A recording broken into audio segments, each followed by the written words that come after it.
Se você perder o seu emprego amanhã, por quanto tempo você consegue se manter financeiramente? Manter o seu padrão de vida, as coisas que você sempre fez, até que você arrume um novo emprego. Quero trazer essa reflexão para você agora. Eu sou especialista em educação financeira. Esse é um tema muito importante que as pessoas devem refletir sobre ter uma reserva financeira estratégica, mas daqui a pouco eu explico um pouco mais sobre isso. E uma das motivações que eu quero trazer é porque eu nunca vi, eu uso o LinkedIn há mais de 20 anos. Você deve conhecer o LinkedIn, é uma das redes, vamos dizer, sociais que nós temos disponíveis. Tenho praticamente cadastro em todas, Facebook, Instagram, Pinterest, TikTok, Twitter, daí você tem o YouTube, né, eu tenho um blog, eu tenho os podcasts, tem vários canais de interação com as pessoas. E o LinkedIn eu uso bastante. E o que eu notei nos últimos 3 meses me saltou aos olhos, está muito claro a quantidade de pessoas que estão se posicionando lá no LinkedIn, declarando abertamente que ficaram desempregadas e não estão conseguindo arrumar emprego. Algumas falando que eu já mandei 100 currículos, 200 currículos, 300 currículos, ninguém me responde, e dizendo que isso chegou ao ponto delas não terem mais dinheiro. Elas estão se expondo ali, dizendo que estão sem dinheiro, não estão conseguindo pagar aluguel, estão com dificuldade financeira. É isso que eu tenho visto. Quero dizer, eu não estou criticando essas pessoas. Não é nada disso. Eu não quero me referir às pessoas individualmente. Eu quero dizer que é um fenômeno que está acontecendo e ele não pode passar despercebido. Porque para uma pessoa se expor no LinkedIn é muito difícil. Então, dá para você imaginar quantas pessoas estão nessa situação, estão ali desconhecidas, porque elas não vão se expor. Expor a sua vida financeira, a sua situação financeira é algo que gera vergonha. Né? Ninguém gosta de expor a sua intimidade financeira. Então, nós temos um cenário que deve ser analisado. E aí é onde eu quero chegar daqui a pouco, na questão da educação financeira como um todo, o quanto ela é importante para o trabalhador. E eu vejo que muitos trabalhadores hoje, na prática, pelos dados que eu tenho, não leva a sério. Enquanto o trabalhador está ganhando dinheiro, ele não leva a sério a educação financeira. Isso é uma boa parte, ok? Estou trazendo dados. E aí eu quero alertar para que talvez as pessoas se conscientizem. Você é obrigado a praticar a educação financeira? Não. Aprender? Não. A educação financeira não é algo obrigatório. E ela não impõe nada para você. Ah, fazer uma planilha, controlar a despesa, gastar. Você não é obrigado a fazer isso. Você faz o que você quiser do seu dinheiro. O que acontece é que existe um grupo da sociedade que já entendeu que gerenciar dinheiro, administrar as finanças é algo possível de se obter, uma competência que você adquire e te traz qualidade de vida. Então, tem pessoas buscando isso. Existe, é claro, que o pessoal que tem uma posição contra. Não, você dinheiro é para gastar, você ganhou, você gastou, você trabalha para ganhar mais, e vamos que vamos. É isso aqui. Aqui no meio do caminho tem pessoas que nem imaginam o que seja educação financeira. Mas, na verdade, muitas pessoas não imaginam. Inclusive, pessoas muito cultas, muito capacitadas, pessoas do mercado financeiro. Então, tem muitas pessoas que não sabem, porque educação financeira não é economia, não é matemática. Se fosse matemática, a maioria das pessoas sabe fazer conta de mais e de menos. Não é programação neurolinguística, mentalidade do sucesso, assim por diante. Qualquer pessoa simples, trabalhadora, a base do seu sucesso financeiro é o trabalho, porque a partir do trabalho você gera dinheiro. Qualquer pessoa começa com a saúde financeira e depois pode até ficar milionário. Não precisa ter um mindset milionário, não precisa ser empreendedor. É claro também que tem coisas que aceleram mais, mas ao mesmo tempo tem pessoas que têm ambições diferentes. Você não precisa ser podre de rico para ter sucesso financeiro. Você não precisa ter um iate, você não precisa andar com Rolex, você não precisa ter um Porsche na garagem, você não precisa viajar de jatinho para ser bem-sucedido financeiramente. A partir de acordo com a sua realidade, o seu mundo, o que você busca para a sua vida, quando você não é escravo da dívida, você não é escravo do banco, você não é escravo do cartão de crédito, você não acorda de manhã e fala, eu tenho que trabalhar porque eu só estou indo para o meu trabalho porque eu tenho que pagar as contas, porque eu já ouvi isso, pessoas dizerem isso. Eu só vou trabalhar porque eu tenho que pagar a conta. Isso é ruim. Então, voltando ao nosso contexto aqui, nós temos o trabalhador, em geral, ele não tem valorizado a educação financeira. E uma das lições de casa da educação financeira é você fazer uma reserva financeira. Que seja, quantos meses, Júlio? Isso é. Comece a ter uma reserva financeira. Pode ser um mês do seu salário, dois, três, cinco, seis. Tem pessoas que têm um ano e assim por diante. E aí entra, na questão do mercado de trabalho, tem outra questão. As pessoas falam, as empresas não estão valorizando os mais velhos, eu mando o currículo, ninguém vê o meu currículo, parece que existe um certo preconceito contra os mais velhos e a gente está no auge da nossa vida, a gente é muito competente, tem muita experiência. Eu me considero também assim. Só que tem uma questão. Se as empresas começarem a dar emprego para essas pessoas que estão sendo preteridas, aquelas pessoas que elas estão empregando vão ficar sem emprego, que é os jovens, porque a crítica é, né, você não dá emprego para o velho, né, para dar para o jovem. E o jovem não tem experiência, não tem traquejo, não tem conhecimento e tal. Mas você vê, alguém nesse meio aí, nesse bololô, vai ficar desempregado. Então, se torna mais urgente a reflexão sobre a educação financeira do ponto de vista amplo. A educação financeira é muito mais falada que dinheiro, e a educação financeira tem aspectos de reflexão familiar, que é a reflexão conjugal. Desde o início, estou agora montando um curso para noivos, curso de finanças para noivos, porque na verdade a questão da educação financeira tem que começar lá quando criança, mas quando você se torna adulto, começa a namorar, já começa, tem uma outra discussão sobre isso, porque a partir do momento que você casou, se o casal tem educação financeira, a tendência dele ser bem-sucedido, né, dele ter saúde é muito melhor. Agora, um casal, né, pessoas que se unem e um não tem educação financeira já começa a ser um problema. Existe um livro aqui, esse livro aqui, os autores falam o seguinte: se você tem um cônjuge perdulário, você nunca vai enriquecer. O que é um cônjuge perdulário? É um cônjuge gastão, né? Que só pensa em gastar, não, vamos gastar e assim por diante e tal. Então tem que ter o equilíbrio, você tem que respeitar as diferenças, as pessoas são diferentes, não tem que ser iguais. Uma outra, por outro lado, eu já vi casamentos serem desfeitos por alto nível de endividamento, certo? Discussões financeiras, isso é muito comum, mas eu já vi casamentos serem desfeitos porque um dos cônjuges é um mesquinho, é um pão duro, é um muquirana. Ele ou ela só querem saber de economizar, então não sai para ir um restaurante, não compra uma roupa melhor, fica focado somente em poupar. Isso também não é educação financeira.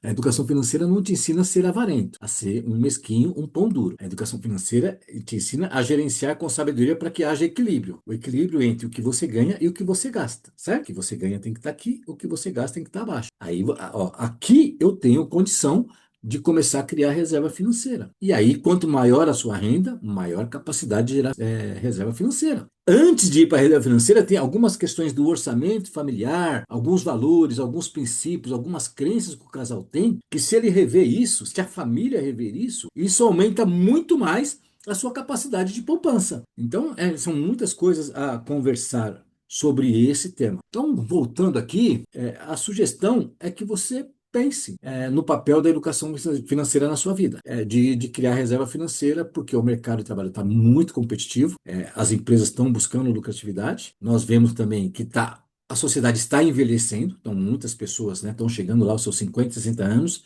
e nós temos tendo menos jovens, né, pessoas com menos filhos, e isso vai impactar não só a previdência social, mas vai impactar o mercado de trabalho também. Então eu tenho que ser protagonista da minha vida financeira. Todo mundo dentro da família tem que ter um papel de protagonismo. E qual que é o principal protagonismo que você tem que ser? Comece com você. Em vez de criticar as pessoas, julgar, faça a sua parte, né? Lute pela sua parte. Você vai ser criticado, inclusive. Pessoas dentro de famílias, né, que são poupadoras, que são econômicas, são rechaçadas, são ridicularizadas. Mas você tem que aprender que o que mais vale é o bem-estar financeiro. É o que eu considero. Mas eu estou sendo bem aberto, porque existem opiniões diferentes. Mas dentro de família existe muita crítica, né? Com os amigos, então, né? Quando você começa a economizar, começa a ser mais criterioso, né? Não, o Julião está sendo pão duro, está sendo mão de vaca, olha só o que ele está fazendo, está contando moedinha e tal, né? Não é isso. Eu quero ter paz, eu não quero sofrer dificuldades. Eu não tenho 100% do controle da minha vida, existem coisas que a gente está totalmente à mercê. Nós tivemos uma pandemia, você pode ter um problema grave de saúde,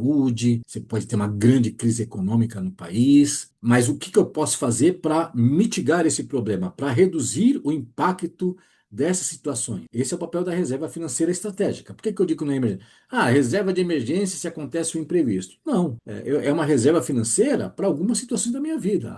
Eu resolvi no final do ano que eu e minha família a gente vai fazer uma pequena viagem lá. Tem uma reserva financeira para fazer essa viagem. Então fez o planejamento, pegou parte da reserva financeira e foi fazer a viagem. E quando voltou, tá tudo bem. Agora, tem a situação. Quero fazer a viagem, não tenho reserva financeira, mas eu tenho um cartão de crédito. A minha renda é X, mais o meu cartão de crédito, o limite é 3x. Então vamos lá, a gente usa lá o cartão de crédito e seja o que Deus quiser. Depois Deus vai prover. Depois eu faço hora extra, depois eu faço um bico, depois eu faço isso, aquilo. Vamos torcer para melhorar o salário, mudar o emprego lá, mudar o governo, mudar isso, aquilo. Então você fica sempre trabalhando no misticismo financeiro, na fé.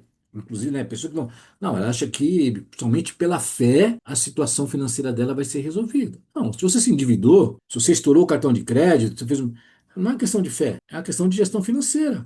Aí existe confusões que as pessoas fazem, porque tem muito guru que ensina errado também. Por isso que eu digo, é mentalidade, é espiritualidade, é o seu propósito, você é o que você pensa. Ok, o que nós pensamos é muito importante, mas não adianta eu pensar algo bom sobre a minha vida, mas na gestão financeira do dia a dia eu fazer algo péssimo do meu dinheiro. Não vai dar certo. E as instituições financeiras, elas adoram lidar simplesmente com o quê? Com a ignorância financeira das pessoas. Elas não precisam fazer muito. A ignorância das pessoas é tão grande, o analfabetismo financeiro, porque elas vão jogando pequenas iscas e as pessoas vão caindo. É o consignado para o trabalhador, é um cartão de crédito, é dois cartões de crédito, é um crediário, é isso, aquilo, é o Pix no crédito. E aí vai indo. E as pessoas. Esse é o lado da instituição financeira. Existe o outro lado do mundo corporativo, o mundo das empresas, que elas querem vender o seu produto. E ela, ó, compra, compra, compra, compra, compra, compra. Vai comprando, realmente. Compra um iPhone, todo ano muda de iPhone, todo ano compra 18 sapatos, né? Todo ano troca de bolsa, faz isso e vai comprando. Esse é o modelo da sociedade, uma sociedade do consumo. Agora, eu preciso ter autonomia sobre a minha vida, né? Eu preciso ser o senhor da minha vida, o líder da minha vida. Se eu deixo, de um lado, o banco me dizer o que eu faço com o meu dinheiro, do outro lado, as corporações me dizerem o que eu faço com o meu dinheiro, e aceitar o que o governo faz também para dar um empurrãozinho, né? Para o governo, se a economia estiver sendo movimentada, vamos que vamos. Porque se houver muito consumo, né? Você tem muito consumo, as pessoas compram, gastam seu dinheiro, as empresas têm o seu lucro, vão retomando assim, os bancos, né, que usam os instrumentos de crédito, vão crescer, vai todo mundo. Então, ó, que bom, a economia está muito pujante. Nossa Senhora, como está aí o índice de confiança do consumidor brasileiro, todo mundo pensando em gastar, o empresário está pensando em pegar crédito. Muitas vezes o empresário não precisa pegar crédito, ele precisa de uma gestão financeira do negócio dele. Mas ele não sabe fazer. A primeira coisa que ele vai é para o crédito. As pessoas é a mesma coisa. Muitas vezes começou a apertar a parte financeira, é só fazer uma organização financeira. Mas é mais fácil, vai lá e pega um consignado, é facinho, não precisa nem ir no banco. Liga para a gerente do WhatsApp, ela já libera para você. Hoje em dia não, só vai no caixa eletrônico, já está liberado o crédito. Para que eu vou me esforçar para fazer um planejamento financeiro, cortar algumas coisas para ter a saúde financeira? Então, eu preciso saber quem é que está no comando da minha vida. Sou eu? É o banco? É o governo? São as corporações? São as amizades, são as influências, porque tem o nosso meio social, tem um monte de gente querendo nos influenciar. Esse dia uma pessoa estava falando que é uma pura verdade, né? Ela falou o seguinte: quando eu quebrei, quando eu fiquei sem emprego, ninguém apareceu para me ajudar. Mas quando tinha dinheiro, estava todo mundo ali. É o que eu chamo, tem os sanguessugas, né? Que aparece que nem abelha no mel, né? É aquela coisa, o pessoal fica ali buscando e se aproveitando o máximo de você. Então, é entender qual que é o seu contexto. E a educação financeira te ensina a fazer essa reflexão. O que você vai fazer do seu dinheiro é autonomia sua também, é o seu direito. Deixa eu trazer outra coisa também. As pessoas querem cortar caminho, querem acelerar. Então, apertou a vida financeira?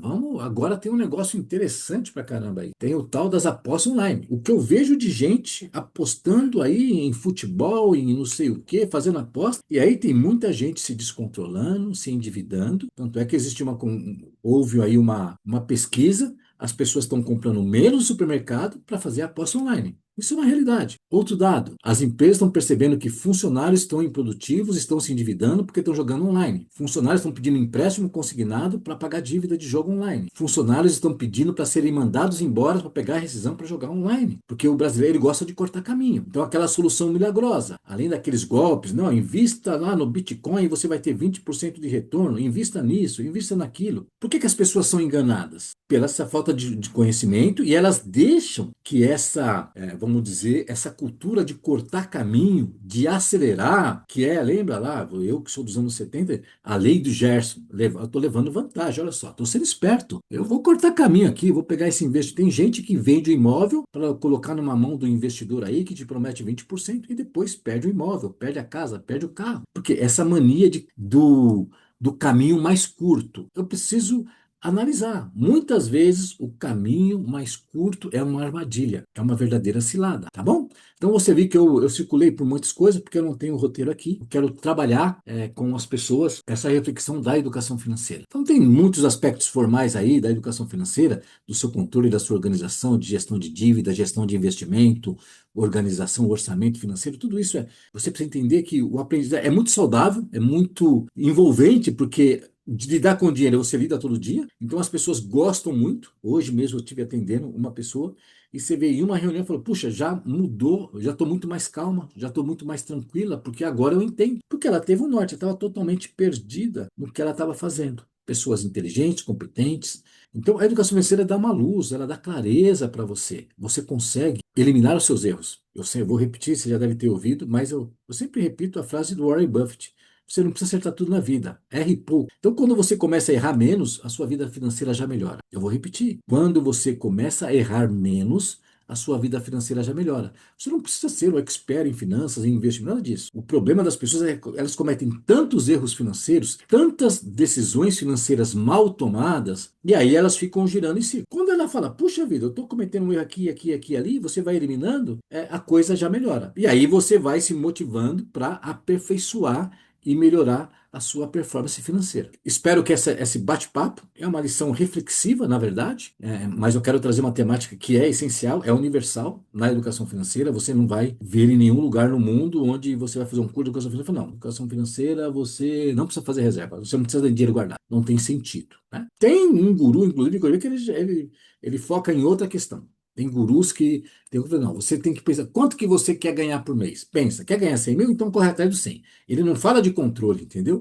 Ele fala que você tem que pensar, você vê, é uma outra linha e tem muita gente que compra essa metodologia, vamos dizer assim. Então, essa lição, esse bate-papo, que ele sirva de reflexão, se ele teve sentido, onde quer que você esteja assistindo essa aula, você compartilha a sua opinião, o que você aprendeu, o que você gostaria de acrescentar, inclusive, e vai ser um prazer interagir com você. Deixa eu aproveitar aqui, você que está no podcast, eu queria trazer uma informação, agora, né, já terminei o conteúdo, mas eu estou bolando aqui, eu estou muito feliz com o resultado dos nossos podcasts, o retorno está sendo muito, muito bom mesmo. Então eu estou criando aqui vamos dizer, uma modalidade do podcast que você acessa de qualquer plataforma, mas que ela vai ser exclusiva, né? Ela vai ter conteúdos mais profundos, mais específicos, e aí, é claro, você vai fazer uma assinatura. Tá bom? Então, eu estou consultando algumas pessoas. Isso é primeiro uma ideia, e eu só vou fazer depois que eu tiver um número de pessoas que estejam interessados, tá? E mais do que isso, além desses conteúdos aprofundados que você vai ter acesso no formato de podcast, de áudio, eu vou te entregar também. Você vai receber livros, vai levar materiais, vai ter acesso a alguns cursos meus complementares, seja online, seja presencial. Então, nessa assinatura de um ano, você vai ter acesso a tudo isso. Então, é muito mais. Como eu vejo que muitas pessoas estão usando o podcast, estão chegando até mim por meio do podcast, eu estou criando essa modalidade. Eu tenho outros cursos de outros formatos, tá bom? Tem a mentoria, tem a consultoria, tem os cursos online gravados e tal. Mas se você gosta dessa modalidade e tem interesse, eu queria que você me mandasse um e-mail, uma mensagem, falar, Júlio, eu ouvi lá e eu faria assinatura desse conteúdo exclusivo via podcast. Quando tiver um volume de pessoas, daí a gente vai fazer isso. Já vou te dizendo, inclusive, o valor. Vai ser uma assinatura anual de R$ 49 por mês. Vai dar, né, ou no ano, 497. Mas é um conteúdo que vai se pagar e muito em tudo que você vai receber de conteúdo, porque eu tenho muita coisa para te ensinar e muita coisa prática para compartilhar com você. Então é isso. Um grande abraço. Até a nossa próxima conversa.